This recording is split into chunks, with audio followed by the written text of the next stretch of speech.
I'm Reverend Dr. Stephanie Redfeather, and this is part 2 of a series on understanding what a shamanic death cycle is and how to work with it. And in this video, I want to share with you some concepts and tools and processes that I think can help you work through your own personal as well as collective death cycle.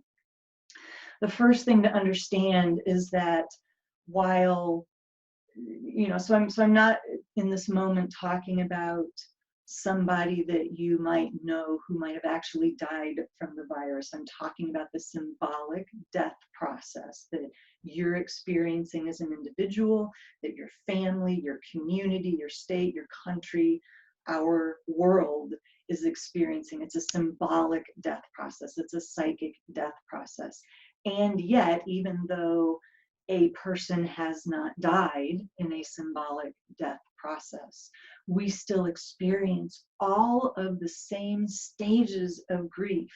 So there's denial, there's anger, there's grief, there's acceptance, there's all of these different stages. And what psychologists have come to understand about those stages of death is that they're not actually linear.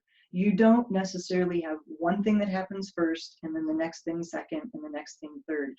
They swirl and spiral, and they don't necessarily go in a linear path, and that is okay. So the first thing I want to say is to assure you that whatever you're feeling, it's okay, and to feel it.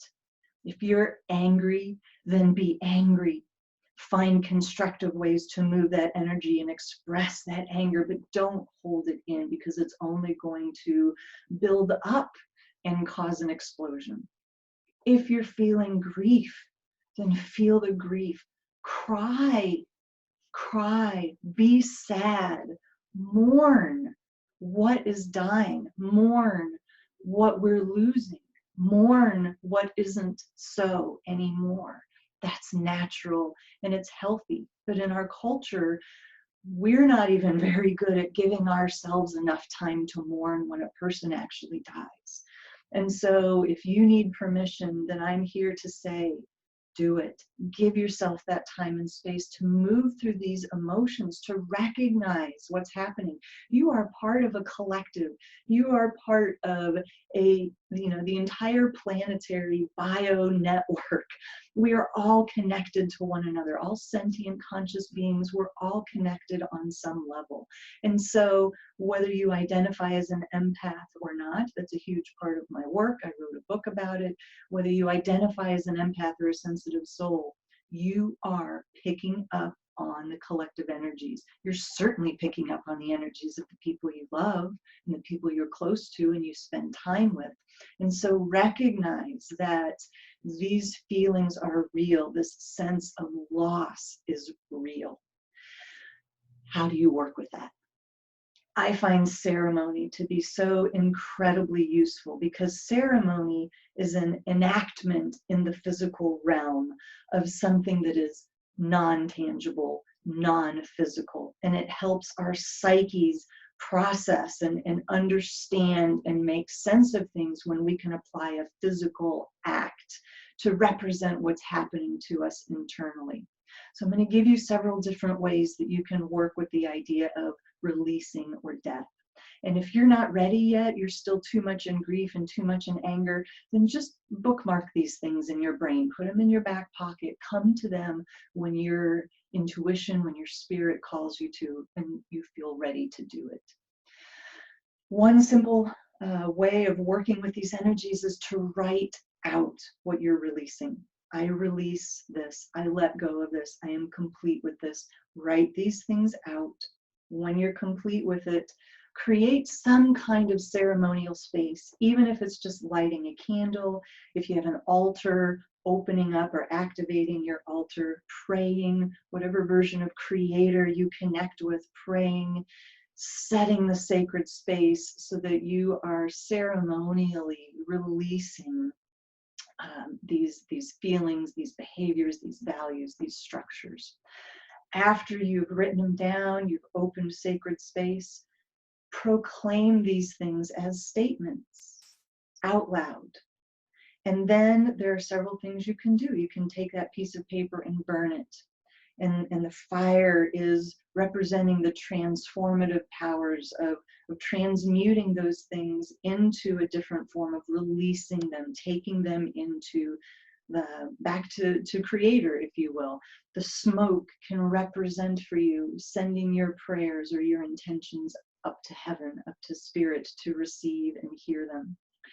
Oftentimes when I'm doing a big releasing process, I like to physically have things to release. Like one time I did a death ceremony at the river, and I took a bunch of stones, and for each thing that I was proclaiming that I was releasing, I would throw a stone into the water. You could do that if you have an outside space, an outside altar, or just pick a favorite tree or some spot in your yard that calls to you. You can put down cornmeal or tobacco. You could put down flowers or sticks. I mean, there is no right or wrong to this. Do what your intuition would call you to do. But it's the enactment that is the most important, because your psyche is putting together, okay, these things are releasing, they're going to be gone. There is loss, there is an ending, and we are honoring that ending. The honoring of it, the acknowledgement, is so important for the psyche to be able to process and then move on. So there are multiple ways that you can enact a death process. At the same ceremony I did with the river that I mentioned, there was a little inlet where there was a very shallow bit of water in the mud. And when I was complete with my ceremony, I actually laid down. I had just my head above the water, and I laid there in the river, in the mud, in the silt, and was in, for those of you familiar with yoga, shavasana, which is a corpse pose, is what it translates to, where I was just still and was enacting the stillness of death, allowing my body to come to a still point, to a rest, so that again I could mark, it's a demarcation point, if you will, in the psyche that says these things are now complete, and I have come to stillness, and I am honoring what is lost. There are some processes where sometimes groups will come together, they will collectively dig a grave and spend time laying in the grave.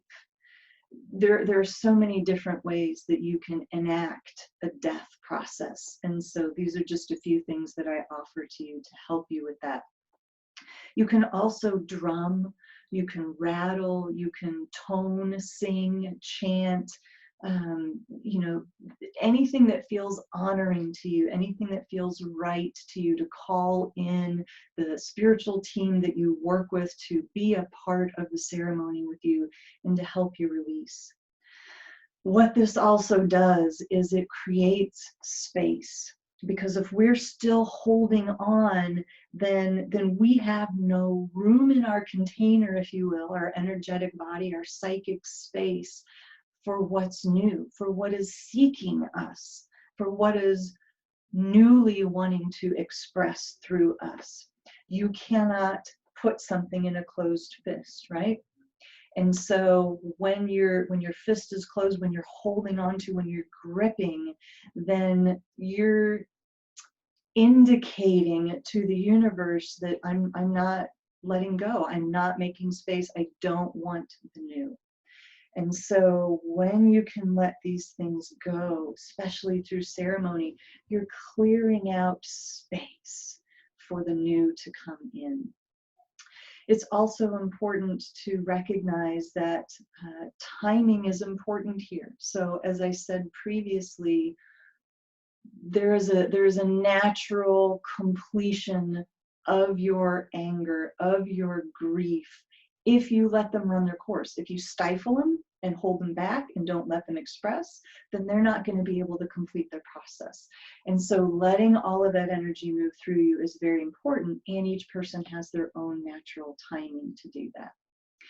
Additionally, there are multiple levels of death that we are experiencing. So as I said, personal. So there's what's dying for you personally. And then there's what's dying for your family. And there's what's dying for your community and for your nation and for your planet. And so you might do multiple death ceremonies, releasing ceremonies, or you might do one big one. I also find it useful to release things to a moving body of water. If you're able to get to a river or a creek, that can also be helpful to call those energies to assist you in allowing things to move forward. In the final video, I'm going to talk about not being too hasty to get back to the way things were. I'm Reverend Dr. Stephanie Redfeather, and if you're interested in finding out more about me and my work, I invite you to go to my website, bluestartemple.org.